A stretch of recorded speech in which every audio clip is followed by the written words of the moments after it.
There has never been a more important time to move in a vegan direction. Whether you're ready to start, restart, or re-energize your vegan or plant-based practice, this podcast is for you. I'm Michelle Olander, life coach, vegan, ADHD matriarch, travel lover, and smoothie loather. And I know that it's the details that get in the way of your vegan journey. But I like to believe that the obstacle is always the way. So every week we meet here where I translate the tools of life coaching and Stoic philosophy. I bring you actionable tips, some laughs, interesting guests, and vegan ideas for everyone at any age. All to help you veg your best.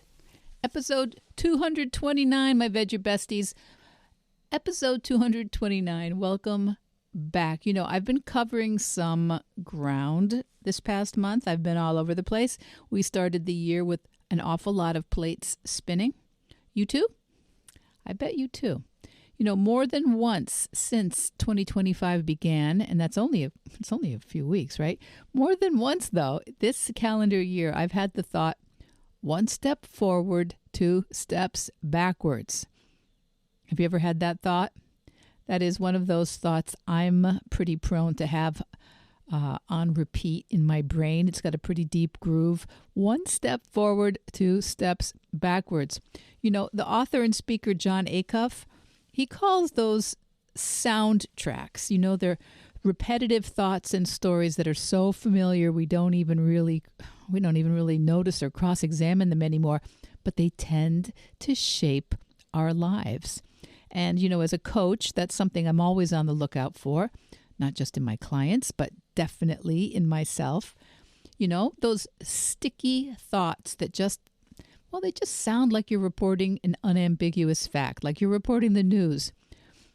And, that can be one of my unintentional soundtracks. One step forwards, two step backwards. Excitedly or diligently trying to learn or accomplish or create something new, and then feeling thwarted by what seem to be unexpected or unwelcome things that we all have to deal with, right? Illness, accidents, complications at work, family emergencies, things breaking down, things needing to be repaired or replaced, as if it shouldn't have happened, as if it's somehow a sign from the universe that you can't have nice things, or that your plans and ideas don't matter, or you're overreaching and you should just settle yourself down and be happy with the way things are. Or someday when nothing's broken and everyone's perfectly healthy and happy and grown up, or moves out or cleans out the attic or retires or gets a job or finishes everything on the to-do list, then you can do that new thing. Then you can add in that new idea, that creative thing, that dream you had, or the project you wanted to start. And you know as well as I do, that's just a story. Because that day never comes. It's never come for anyone. But we use that story to delay or deny or discount so many dreams and ideas. So, what am I on about? Well, I was thinking that if there's one thing in common, one thread that runs through the many guests we've had here on Veg Your Best, that one thread might be that they have also had all the same complications and problems and heartbreaks, the same overwhelm and annoyances that we all have. And they have still figured out ways to commit in their own style, in their own manner, to their vegan or plant-based lifestyles bit by bit. There is not just one way. That's the entire mission of Veg Your Best. And today's guest, for sure, belongs in that category. You know, vegans are not just folks with nothing else going on. A little over 6 months ago, I reached out to our guest today, Deborah Gonzales, because I had just read a really interesting article she'd written that was posted on the Main Street Vegan blog, mainstreetvegan.com. That's the website created by our recent guest, New Year's Eve guest, Victoria Moran. episode 226. The article was titled, Dealing with the Odd Reactions of Others to Your Choice to be a Vegan from a Psychological Perspective by Deborah Gonzales. Since reaching out, Deborah has had to navigate a kitchen fire, problems with the renovations, a load of normal human annoyances and problems, and she has still managed to keep working as a therapist, leading a very cool Facebook group called Cooking Through All the Recipes in Be a Plant-Based Woman Warrior Cookbook, in which they very literally cook all the recipes in Be a Plant-Based Woman Warrior Cookbook by Jane and Ann Esselstyn. And I think you're going to love Deborah Gonzales. I think you're going to love her thoughtful take on moving to a vegan lifestyle in your 60s, navigating other people's reactions, being a plant-based woman warrior herself, and lots more. Okay, I'll see you on the other side.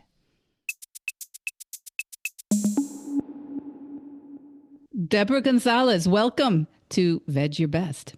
Hi, thanks. Nice to be here. Deborah, I'm excited to finally get you here on the podcast. It's been a little, maybe 6 months or so. We've been trying to organize this. You've had a lot going on in your life, welcome and unwelcome. And I want to tell all the listeners, I read an article that you wrote in the Main Street Vegan blog, Main Street Vegan Academy blog. And just the other day, Victoria Moran was a guest on this podcast, and Main Street Vegan Academy is the vegan coaching academy that she has started and run, and she has great things on her blog. And I saw this article a while back, dealing with the odd reactions of others to your choice to be a vegan from a psychological perspective by Deborah M. Gonzales, LCSW VLCE, licensed clinical social worker and vegan lifestyle coach and educator. I think those letters stand for. Yes. So, Deborah, that's when I said I wanted to have you on. So many of us have had this experience that we just order one vegan meal, or we commit to a whole vegan change or a plant-based change, and we get weird reactions. So tell us, as a psychological expert, what's going on? It's very complicated. We humans are complicated. If you were to say to a friend, I don't really like the taste of beef anymore, I'm not going to eat it, they would probably say, oh, okay, I'll take yours. But if you say I'm a vegan, people have this really sort of deep-seated, sometimes angry reaction. And I have been aware of that for decades. I wasn't a vegan until about 2 years ago, but I was a vegetarian for a long time. And you'd hear people say things like, oh, vegetarians are okay. It's a little weird, but oh my God, those vegans. And it's like the word comes out of people's mouth. Like when I was in school, when people would say communist, nobody knew what it meant, but that word felt like poison. That's how vegan comes out to a lot of people. And so I didn't think a lot of it until I went completely whole food, plant-based, vegan, no oil. It's been a little over 2 years now. And I just had some of my really kind, loving, supportive friends say things that I just thought were absolutely over the top. I mean, of course, I got where are you going to get your protein from? And that is another thing. It's so deeply ingrained. If you ask them, well, how much protein do you need? Nobody seems to know. It's just something that people have gotten in their head. Oh my gosh, if you don't eat meat, you're not going to have protein. And they just repeat it. It's like a mantra. And so I started with that one saying, well, a better question is, where do you get your fiber? Because that's really what's missing in the American diet. And most people just kind of shut down and change the subject with that one. A few people could answer it. But the really odd ones I got, I have actually had a couple of friends who were acted angry. And some deep exploring and research into that. Some I knew personal things about them. They were going through some hard times and changes in their life. And for them, this was another change because a lot of the entertaining we did was at my house. And so that was part of it. But I think on a deeper level, people see it as a rejection. It's like if you grew up in a deeply religious family and you decide that you're not going to be religious, people don't just look at that as a personal choice. They look at it, you're rejecting me. And so I think on some really deep level, this going vegan is the same way. People see that as somehow a judgment. I'm going vegan, so I must think that's better. And so I must be judging you for eating meat. I have some maybe controversial ideas about why that is. I think come out on some really deep level. We all know we shouldn't be killing and eating animals. And so that triggers that thing in you that has been glossed over by years and years and decades of being fed meat. And we don't look at it as animals. We look at it as food, and we separate the two. And I think if most people had to go to a slaughterhouse, no matter how much they like their meat, they probably wouldn't eat it again. And so there's been some very deliberate attempts by society and marketing to hide us from where our meat comes from. And so there's some brainwashing that's going on, right? And so kids like, oh, I would never hurt a cow. Oh, I love my hamburger. Well, they don't think that through because they've been trained not to. And so there's deep layers. So I think on some level, people's reaction is they know they shouldn't be doing it. And that sounds really judgmental, but I just think it's deeply in our DNA to love and take care of animals. But on a less deep level, I think it's just a rejection. Like when you think about how do you celebrate holidays? What does your family eat for Thanksgiving? Well, we eat turkey for Thanksgiving. What do you do for Christmas? Well, we eat prime rib for Christmas.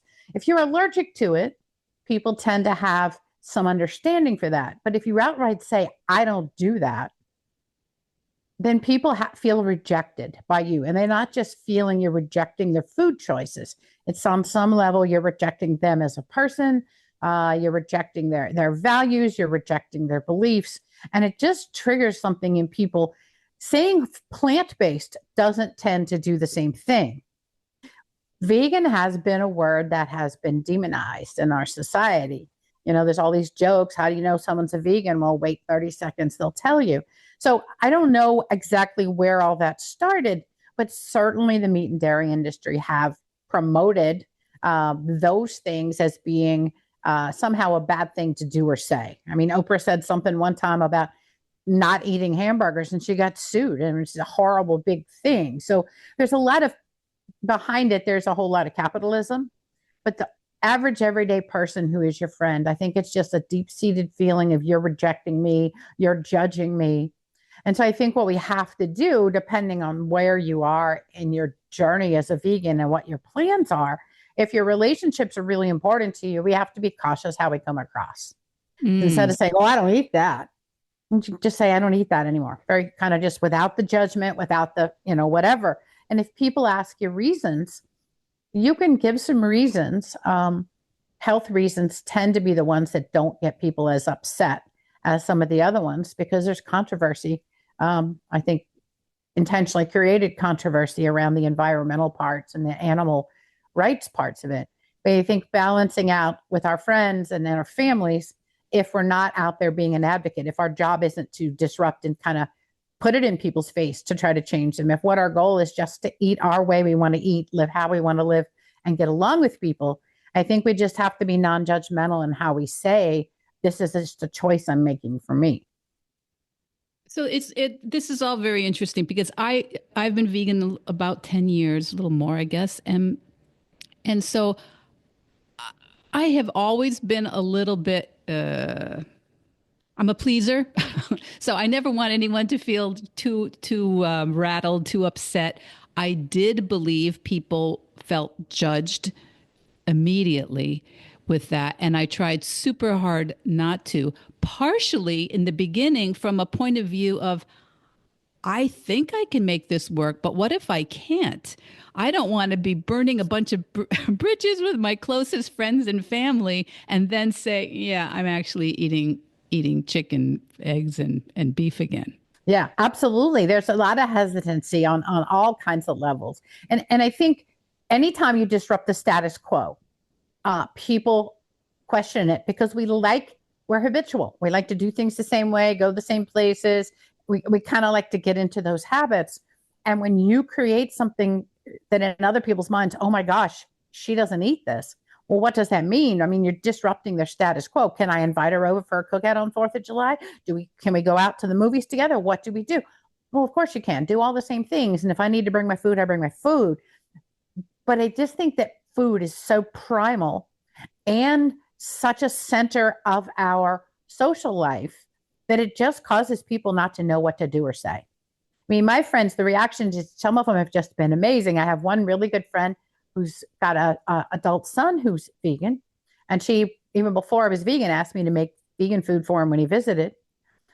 But now that we've become vegan and we live right across the street, if she has something, I say, well, what do you want me to bring? I can make this, this, and this. She goes, oh, you just make your vegan food. My people like meat.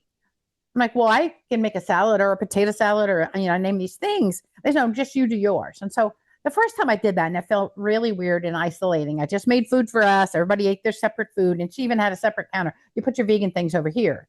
That just felt very uncomfortable to me. So the next time I went, I didn't ask her what to bring. I made like a main course for my husband and I, but then I made 2 or 3 big, nice kind of showstopper things to share with everybody. And I didn't put them on any vegan table. I just put them with everybody else's food.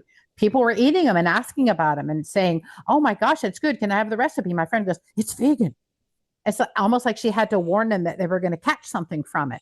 And I just think it's a mindset. And so 2 or 3 times of doing that, everybody now knows that we're vegan and everybody eats our food and they love it. And so that was just sort of a learning on the job kind of thing. So that's just what I do when I go to friends' houses now is I just take something for us and something to share. And I work really hard at making this something to share really special and showstopper so everybody will look at it and try it.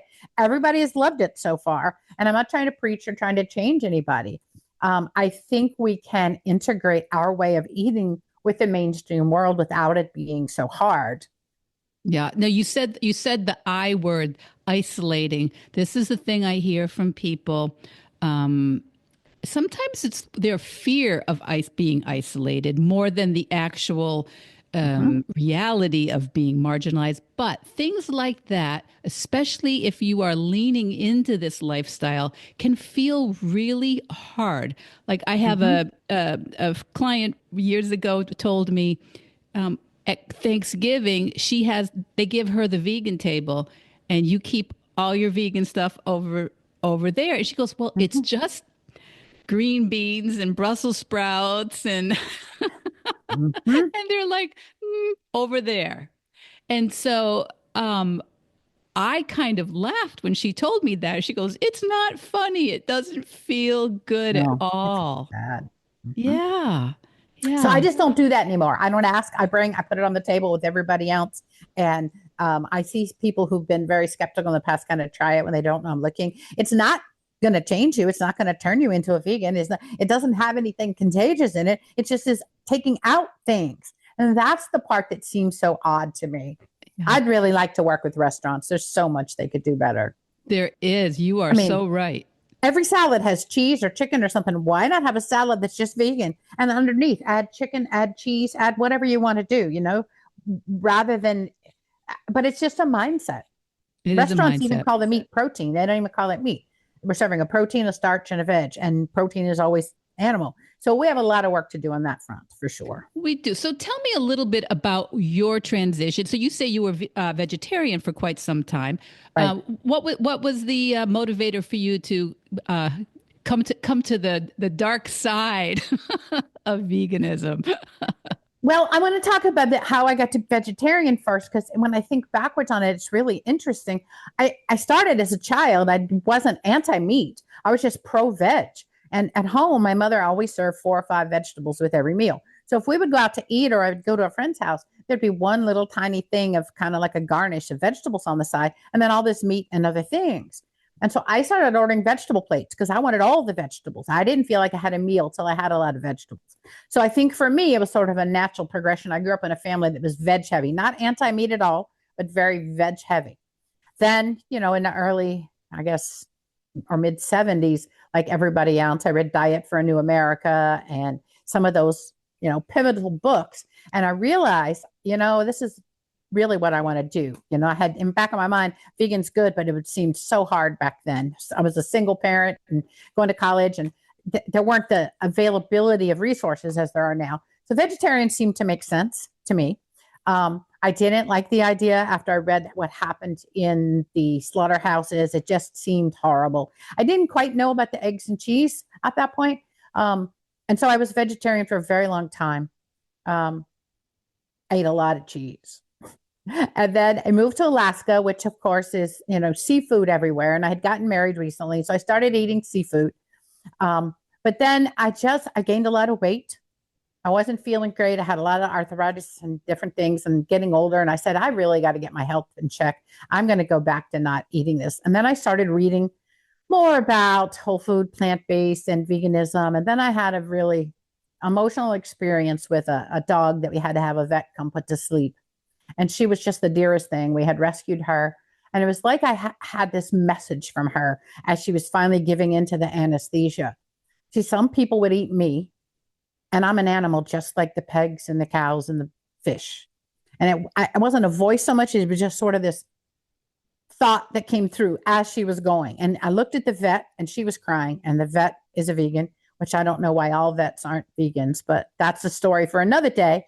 And at that moment, I knew that I'm a vegan. Now, I'm not going to play around. I'm vegetarian, or I won't eat this, or this is who I am. And it just felt 100% right to me. And so that's how I got there. And interestingly, my husband was there and he cried, the animal, all that. And I told him all of this, and I told him what I wanted to do. And I am in charge of all the food in our house. He has other jobs. I do the food. And I really believed what he was going to say was, whatever you make at home is fine with me. I'll eat. But when I'm out of the house, I'm going to do whatever. And I would have been fine with that. It's not what he said. He was all in, and he has been too. So that's been very, very helpful. But we can't deny the damage being done to our planet by animal agriculture, the pain and suffering of the animals, the health. Our country is in an absolute crisis with health, obesity and diabetes and heart disease. We know the answers on how to fix all these problems. And so those of us who know that, we just have to start doing it and sort of gently share the information with people who want to hear it. Well, I think it's one of the reasons I wanted to have you on the podcast is because a lot of my listeners, as I told you, are people who are not in the first flush of youth, and Yep. many of us think, oh, that's fine if you're 20 or if you're 25, or maybe if you're not married, you don't have kids, or a spouse or a partner that's expecting things from you. We can do hard things when we are in our 50s and 60s and later in life. We can. And I think there's more motivation to, in some ways, because we realize we've lived more life than we have left to live. We want to live it our best. I'm not necessarily interested in living to 100 or 120, but I sure want to live outside of a nursing home, and I want to be able to be mobile and not be on a bunch of meds. I mean, I ate a fairly healthy diet even before I became a vegan. But once I did, I very quickly lost 60 pounds without trying, without ever having to be hungry. I've gotten off of my high blood pressure medication. I'm able to fly and do 5Ks and all kinds of things without pain. I'd had chronic pain for years. My blood pressure now is like 110/75. The change in my health has been absolutely phenomenal. And I think that happens quicker as we're older. And I think that the results of getting off of medication and feeling better and being more mobile, it doesn't matter if you're 80. And also, I think as we are a little bit older, some things can feel more daunting. You think, oh, can I change? Can I learn to cook so differently? Can I learn to shop so differently? A friend of mine who's, I think she was in her 50s when she said this to me. She goes, listen, I can be half asleep and make an omelet in my kitchen. So I am not getting rid of eggs. And over time, she's felt like, because I said, okay, well, hold on to that. Don't feel like you have to change that for a reason that doesn't make sense to you. But I promise you that with a little practice, you'll be able to make whatever else it is you want half asleep in your kitchen in the middle of the night. Absolutely. So we can learn all these things, but we don't have to learn them all the same day. No, and we don't tend to learn things the same way. But I think that's why it's so important for people to take some courses and read some books and follow people who are doing those kind of things, because it's just a mindset. I mean, for me, the last thing to go was the oil. And I remember I had a friend who was telling me about whole food, plant-based, no oil. And I had cooked this great vegan meal for them. And he said, you can do it without oil. And I looked at him, I said, well, why would you want to? And then he told me about all the research and Dr. Esselstyn, and I read it. And I'm like, Oh, well, that's why I wouldn't want to. And I realized taking out that oil and putting it in the pan before you fry up some onions or garlic or whatever to start a soup or a stew or whatever is completely just a habit. You don't need to do that. Water works just as well. Vegetable broth works just as well. It's a habit. And so now I see in restaurants, they use so much of it. It's a habit. And so much of what we do is habit. And so when you look at the things you're consuming, if they're not adding anything to your life other than taste, then figure out a way to get the taste in ways that are healthier. But yeah, you got to start small. I mean, I usually tell folks to start with like one meal a day. Usually, if you're working, breakfast wouldn't be the one to start with because you're in a hurry. But start one meal a day and just go whole food, plant-based, vegan with that one meal. And then when that starts feeling normal and like a habit to you, start with another meal. And for most people, that works out pretty well. And I think that when people feel better, then that gives them the motivation to change that. But people just tend to do what their parents did with certain things. And so, yeah, it's just a matter of relearning. You know, what is, you probably know the details better than I do, but we have so many thoughts a day that are simply recycled thoughts from yesterday, because that's how our brain helps us get through the day. It's like, Yeah. why reinvent the wheel every single thought? So we carry these things through and they seem normal and easy and proper, but they don't always stand up to the scrutiny. No, they just seem normal. You look around the world, well, everybody's eating eggs for breakfast. Everybody's eating hamburger for lunch. Everybody's doing this. Everybody can't be wrong. Okay, but what are our obesity rates? What is our life expectancies going down? The emergency room is full of people with chronic health problems. We have to connect those dots with those things and then just decide what we want. And some people do better totally wiping out the cabinets and starting over. It just depends on how your brain works. And so when I work with clients, I talk with them about that. Are you an incremental person? Do you need to start with one meal and then get that under your belt and move to another? For other people, they need to get everything out of the house that's not compliant with what they want to do and start fresh. And so, I talk to folks and interview and kind of figure a little bit out how their mindset works with that. But yes, we can absolutely learn new things, and actually can be easier. It can be easier. Why do you say? Sure. Well, it can be easier when you're not having to think about traditional styles of cooking. Okay, I got to make a chicken. I got to make this. I got to do this. All right, I got to have the right oil. I got to have all. Just have some veg, right? It doesn't have to be so hard. Well, I tend to agree. And I think many people tell me the same experience I've had is that we eat much more variety and much more richly in many ways once we give up the kind of meat and potatoes style of plate organization. We're really having just a tremendous, beautiful, colorful meal every meal. Absolutely. I mean, it's really easy to just throw a chicken on the grill with some potatoes and make a salad and call it dinner. But when you're not eating that way, you're having 5, 6, 7, 8 vegetables. We eat so many that I actually bought a commercial grade salad bar and have it in my kitchen. And I get a big batch of vegetables in from a CSA every week. And I wash them and prep them and set the whole salad bar up for the week. And it's a refrigerator underneath it. So anytime during the week I'm making any food, I can make a salad. I can get stuff for stir fry. All my veggies right there for the week. We probably eat 30 different kinds of vegetables and fruits in a week.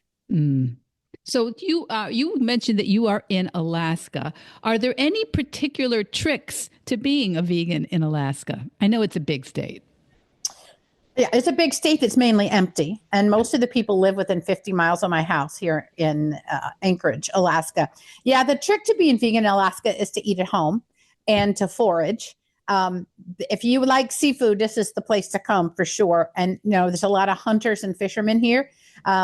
So it's not the most vegan friendly place that I've ever been for sure, but we have a garden. There's a lot of CSAs here and a lot of gardening, and that sort of thing is very, very helpful. But yeah, the main trick is to make your own food, grow your own food, go to farmers markets, cook your own food. So tell me then, you work with people who are leaning into a vegan lifestyle or to a plant-based lifestyle. And actually, I think it's interesting that you say plant-based does not trigger people quite the way that vegan does. No, that word is just very triggering. It has lots of historical bias around it. I think people associate it with PETA, and they decide that those are radical people doing crazy things. Plant-based people go, oh yeah, my doctor said I should eat more plant-based. Okay, it just does not tend to affect people near the same way. That's interesting because I push back about plant based because I don't know why. When I'm talking just about food, I do say plant based. If I'm only talking about food, but when I'm talking about the whole lifestyle in general, I don't know, plant based somehow feels like we're leaving out one of the main issues in the world. But Yeah, plant-based doesn't cover the environmental part and doesn't cover the certainly the animal torture part. So no, it doesn't. But yeah, if it's just the food, it works. so, as I was going to say before I interrupted myself, when you work with people, give us an idea of like who you work with. Are they all in Alaska? Do they work with you virtually? What's goes on with you as a vegan lifestyle educator?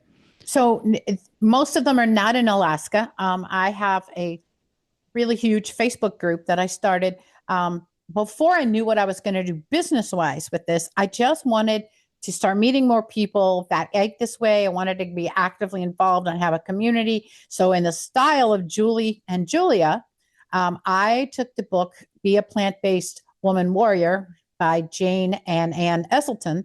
And I made a Facebook group and I said, I'm going to cook through all the recipes in this book. Please join me if you want to participate and watch.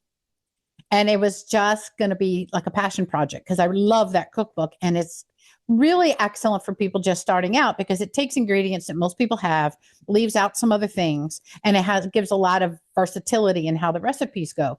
So I started doing that, and it's up to right at 12,000 people in that group now.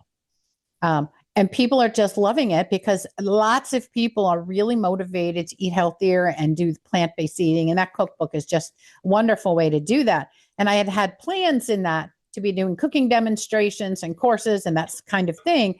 And then I had a fire in my kitchen, and it's, as you know, it's now past 6 months. And today they are just downstairs now putting in the dishwasher and the garbage disposal in the sink and finishing the flooring. So yeah, it'll be right at 7 months before it's all complete. So some of that I had planned to launch from that group has kind of had to be on hold, but it's been a very rewarding experience. People are very positive and very supportive and learning a lot of things. So the people that I coach individually are people either who come through that group or hear somebody from that group, or I have a couple other smaller things.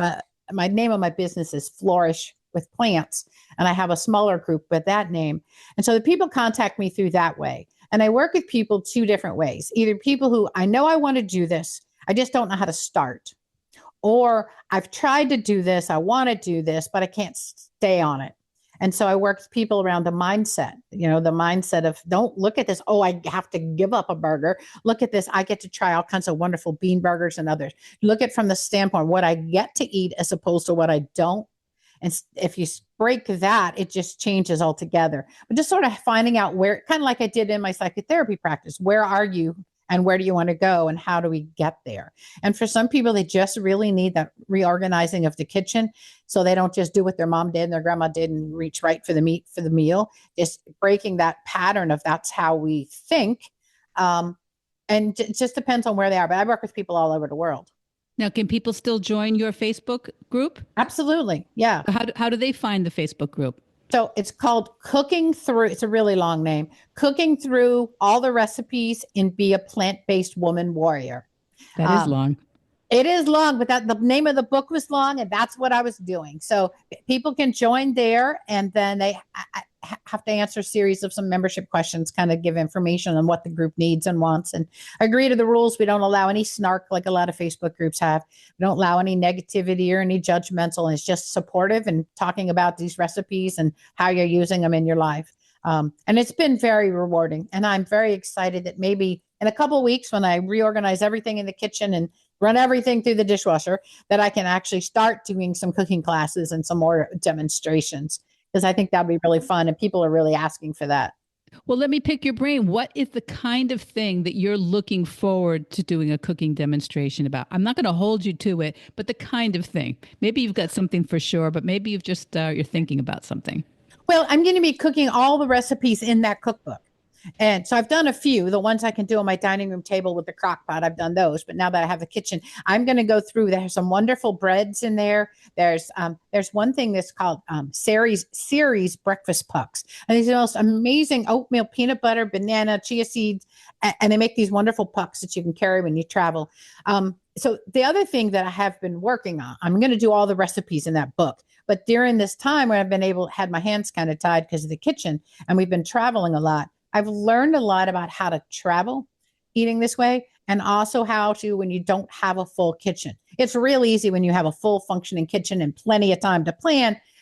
But when you don't, there's some tricks and tips that I have learned about certain recipes you can make in advance, ways to freeze things, containers to carry, ways to travel on the airport. People think they can't take their food on the airplane. You certainly can. You just have to keep your sauces and dresses separate. So I'm planning to make a course around that because I've learned a lot during this time when I felt like I had to sit on my hands.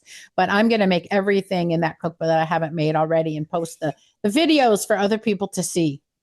That sounds absolutely great. I actually don't know that cookbook. I obviously I know the authors very well, but I do not know that cookbooks for some reason. So I'm going to be sharing that in the episode, the notes for this episode.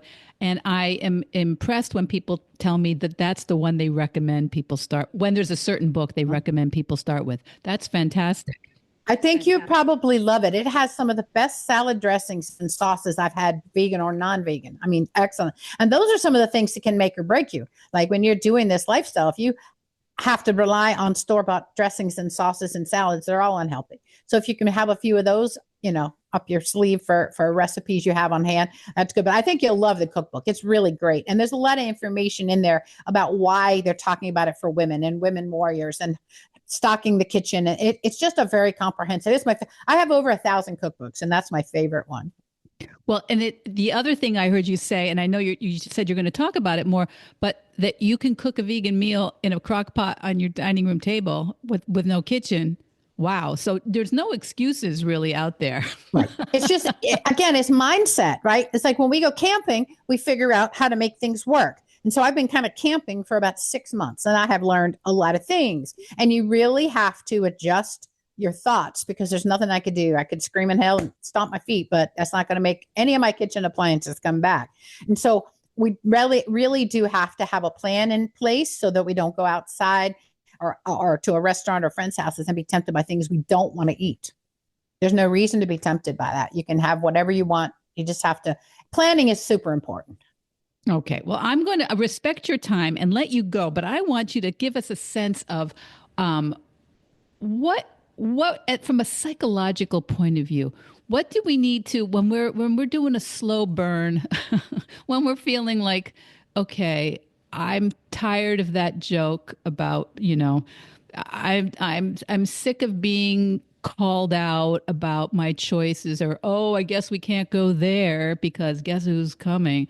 What do you, from a psychological point of view, what can we do to keep our sense of humor and maybe keep our cool?